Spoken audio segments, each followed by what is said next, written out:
India US വ്യാപാര കരാറിൽ വിശദീകരണവുമായി കേന്ദ്ര വാണിജ്യ വ്യവസായ മന്ത്രി പീയൂഷ് ഗോയൽ. കർഷക താൽപര്യങ്ങൾ പൂർണ്ണമായും സംരക്ഷിച്ചുകൊണ്ടാണ് കരാറെന്ന് പീയൂഷ് ഗോയൽ അവകാശപ്പെട്ടു. ഇന്ത്യക്കും അമേരിക്കയ്ക്കും സന്തോഷ വാർത്തയെന്നാണ് പ്രധാനമന്ത്രി നരേന്ദ്രമോദിയുടെ പ്രതികരണം. സംയുക്ത പ്രസ്താവന വിശദമല്ലെന്നും അമേരിക്കൻ താൽപര്യങ്ങൾക്ക് വേണ്ടിയാണ് കരാറെന്നും കോൺഗ്രസ് ആരോപിച്ചു.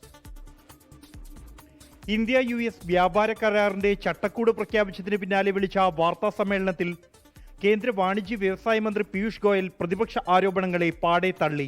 ഇന്ത്യയിൽ ഉൽപ്പാദിപ്പിക്കുന്ന കാർഷികോൽപ്പന്നങ്ങൾക്ക് US-ന് തീരുവ ഇളവ് നൽകിയിട്ടില്ലെന്ന് പ്രഖ്യാപിച്ച മന്ത്രി സുഗന്ധവ്യഞ്ജനങ്ങൾ, കാപ്പി, ചായ, കൊപ്ര, വെളിച്ചെണ്ണ, അടയ്ക്ക, കശുവണ്ടി, കൈതച്ചക്ക തുടങ്ങിയവയുടെ തീരുവ 50% നിന്നും 0% മാറുമെന്ന് അറിയിച്ചു.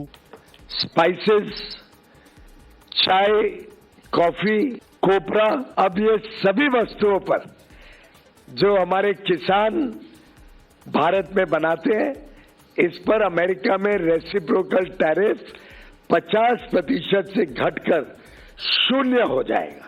റഷ്യയിൽ നിന്നുള്ള എണ്ണ ഇറക്കുമതി നിർത്തുന്നതുമായി ബന്ധപ്പെട്ട വിദേശകാര്യ മന്ത്രാലയം വിശദീകരണം നൽകുമെന്നും Piyush Goyal. Piyush sir, has India agreed not to import Russian oil as mentioned in Trump executive order? ये इसकी जानकारी आपको दे पाएंगे.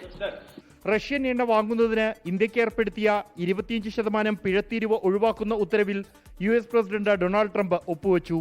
ട്രംപിന് നന്ദി അറിയിച്ച പ്രധാനമന്ത്രി നരേന്ദ്രമോദി ഇന്ത്യക്കും അമേരിക്കയ്ക്കും സന്തോഷ വാർത്തയെന്നും മേക്ക് ഇൻ ഇന്ത്യയെ ശക്തിപ്പെടുത്തുമെന്നും എക്സിൽ കുറിച്ചു. ചരിത്രത്തിലെ ഏറ്റവും വലിയ ഒറ്റുകൊടുക്കലാണ് നരേന്ദ്രമോദി ചെയ്തതെന്ന് ജോൺ ബ്രിട്ടാസ് MP.